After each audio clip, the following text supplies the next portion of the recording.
नमस्कार दोस्तों, welcome to GPS classes. और अब हम नेक्स्ट जो टॉपिक करेंगे वो करेंगे फंक्शनलिज्म। ओके, तो इवोल्यूशन ऑफ साइकोलॉजी हम पढ़ रहे थे, संरचनावाद हमने बात करी, स्ट्रक्चरलिज्म की बात करी हमने। अब हम बात करेंगे प्रकार्यवाद की।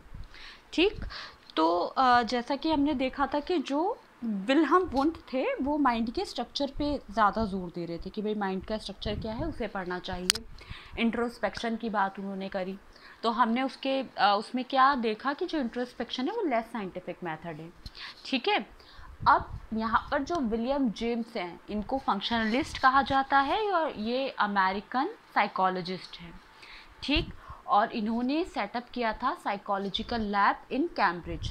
तो आप लोग कंफ्यूज नहीं होंगे, आप लोग ये ध्यान रखेंगे कि जो विल्हम वुंट थे उन्होंने लैब इस्टेब्लिश किया था लिप्जिंग में, और जो ये हमारे विलियम जेम्स हैं इन्होंने कैम्ब्रिज में।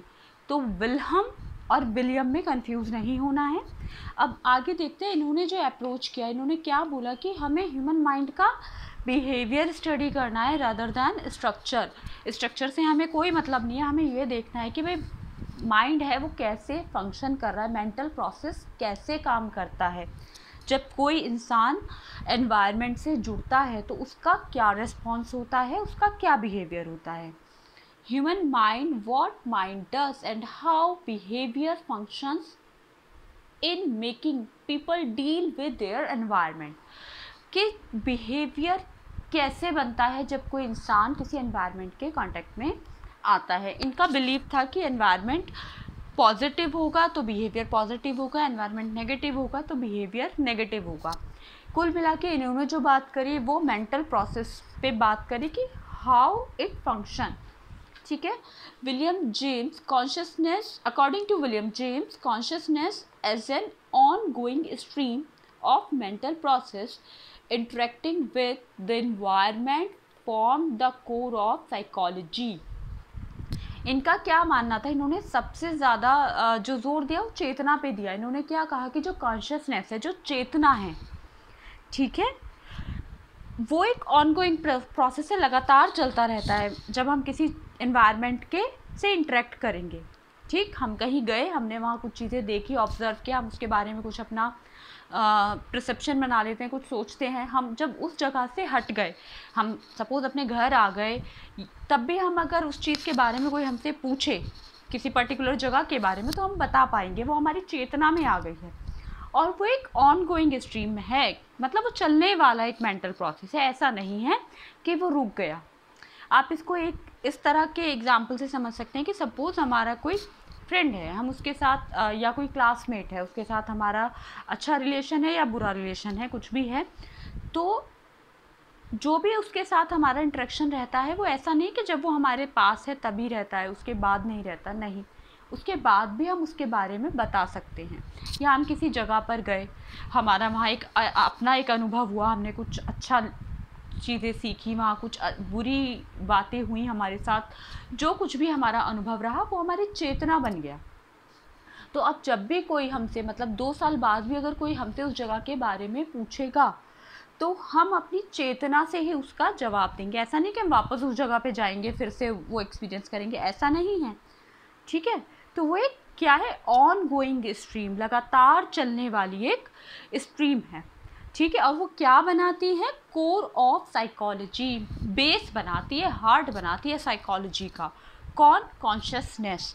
तो हम साइकोलॉजी पढ़ रहे हैं, मतलब फंक्शनलिस्ट के अकॉर्डिंग जो प्रकार्यवादी हैं, और स्पेशली विलियम जेम्स की यहाँ बात हो रही है, तो इनके हिसाब से जो साइकोलॉजी का हार्ट है, जो बेस है, कोर है, ठीक है, फंडामेंटल जो है, वो किसके साथ जुड़ा हुआ है, वो कॉन्शियसनेस के साथ एसोसिएट है।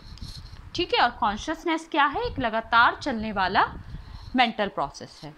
ठीक, अब प्रकार्यवाद में हम लोगों को एक नाम और देखने को मिलेगा हमारी एनसीईआरटी में, वो है जॉन डुई। हिंदी में डीवी भी लिखा मिलता है, तो इसको कुछ लोग डीवी भी बोलते हैं, डुई भी बोलते हैं। ठीक है, सबका अलग अलग प्रोनाउंसिएशन है। इन्होंने क्या बोला, ये एजुकेशनल थिंकर थे।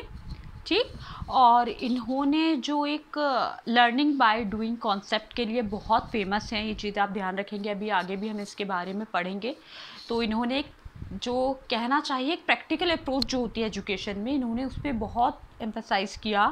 और जो लर्निंग बाय डूइंग जो आजकल आप देखते हैं कि अभी बहुत चल रहा है लर्निंग बाय डूइंग, कि करके सीखना, उसके लिए ये जाने जाते हैं। प्रोग्रेसिव एजुकेशन की बात करते हैं। और यहाँ पर जो है प्रैग्मेटिस्ट भी हैं ये, ठीक है, प्रगतिवादी, राइट। लेकिन यहाँ पे फंक्शनलिज्म में भी इनका नाम आता है और फंक्शनलिस्ट भी बोलते हैं। तो इन्होंने क्या बोला कि human being seek to function effectively by adapting to their environment, कि कोई भी ह्यूमन बीइंग है वो अगर फंक्शन कुछ भी करता है तो कैसे वो बेटर फंक्शन कर सकता है, बेटर बिहेव कर सकता है अपने एनवायरनमेंट को अडेप्ट करके। मतलब हम जिस एनवायरनमेंट में रहते हैं अगर हम वहाँ पर उसको अडेप्ट कर लेते हैं तो हम बहुत अच्छे से उस चीज़ को मतलब एक लर्निंग या फिर हम कह सकते हैं हमारा जो बिहेवियर है वो उतना ही ज़्यादा अच्छे से काम करता है, ठीक है। तो ये 2-3 चीज़ें इसमें हमें याद रखनी है। बहुत छोटा सा टॉपिक एनसीईआरटी में दिया है, अदरवाइज़ अगर हम इसको सेपरेट टॉपिक पढ़ें तो वो बहुत लेंथी हैं अपने आप में, और उनके लिए अलग से वीडियो बनाऊंगी मैं।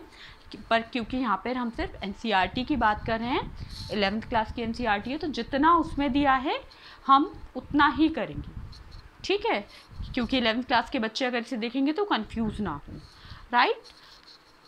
तो इसको हमें ध्यान रखना है, फंक्शनलिज्म। और उसके बाद फिर हम लोग बात करेंगे अपनी गेस्टाल्ट साइकोलॉजी की। तो फंक्शनलिज्म में बस इतना ही।